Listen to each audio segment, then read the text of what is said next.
코로나19 때문에 우리나라만 하더라도 뭐 적어도 200만 개 이상의 일자리가 줄어들었고요. 미국 같은 경우는 지금 이 한 6주 내지 8주 사이에 3천만 명의 일자리가 줄어들었습니다. 엄청난 일자리가 줄어들었어요.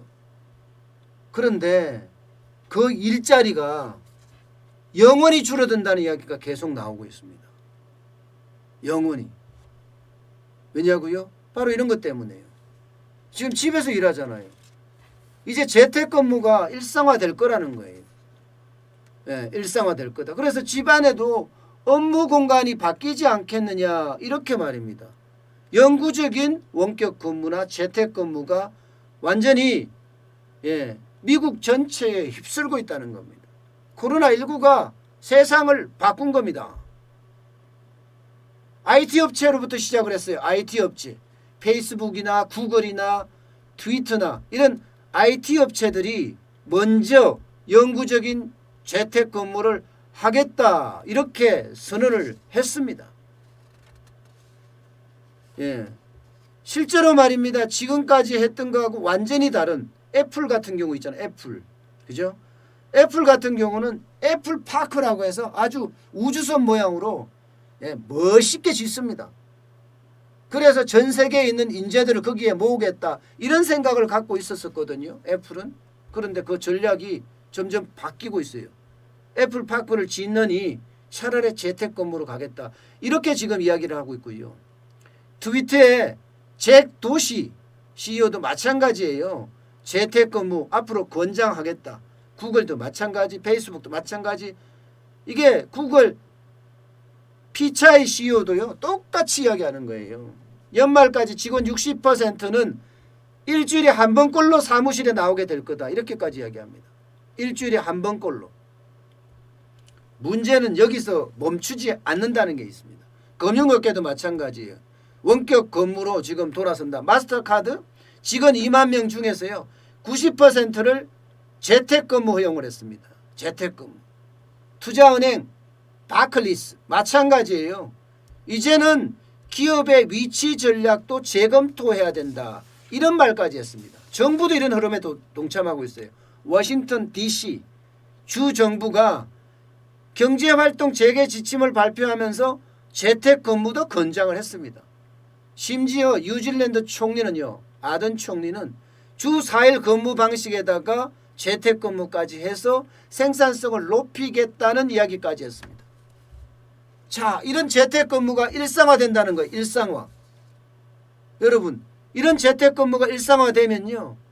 죽어나는 게 누구예요? 죽어나는 게 서비스업이에요. 자영업자.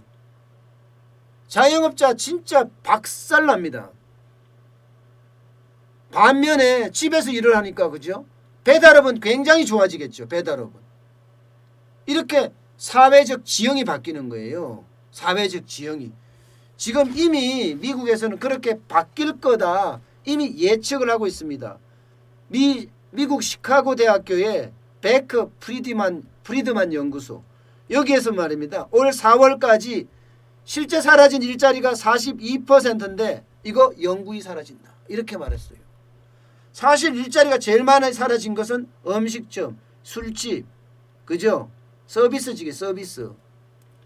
음식점, 술집은 집에서 할 수도 있다는 거예요. 사무 공간을 만들고 거기에 약간의 바 형태의 어떤 모양새를 만들면서 사무 공간과 집에서 내가 생활하는 공간이 있고 일하는 공간이 있고 그중에 공동으로 쓰는 공간, 거기는 밥도 먹고 영화도 보고 TV도 보고 하는 공간, 이렇게 만들어진다는 거 아니겠습니까?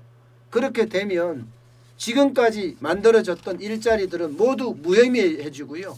오히려 새로운 일자리들이 계속 살아난다는 거예요. 우리도 이렇게 변해갈 겁니다. 지금까지 일자리가 영구히 바뀌어가는. 그러면 여러분 창업을 하더라도 이제는요. 이 소상공인이나 자영업자 창업은 굉장히 지양을 해야 됩니다. 만약에 자영업자 소상공인을 창업을 하겠다면 오히려 배달을 중심으로 한 창업이 어울리지 않겠습니까? 그리고 오히려 규모의 경제가 돼야지만이 충분히 버텨낼 수 있는 그런 공간이 될 수도 있다고 저는 생각을 합니다. 때문에 바뀌는 세상에서는요. 바뀌는 이런 재택근무가 아주 일상화되는 그런 바뀌는 세상에서는 절대로 저는 자영업은 창업해서 안 되지 않을까. 배달 중심의 창업이라면 모르지만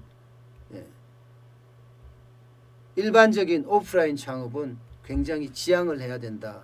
저는 그렇게 생각을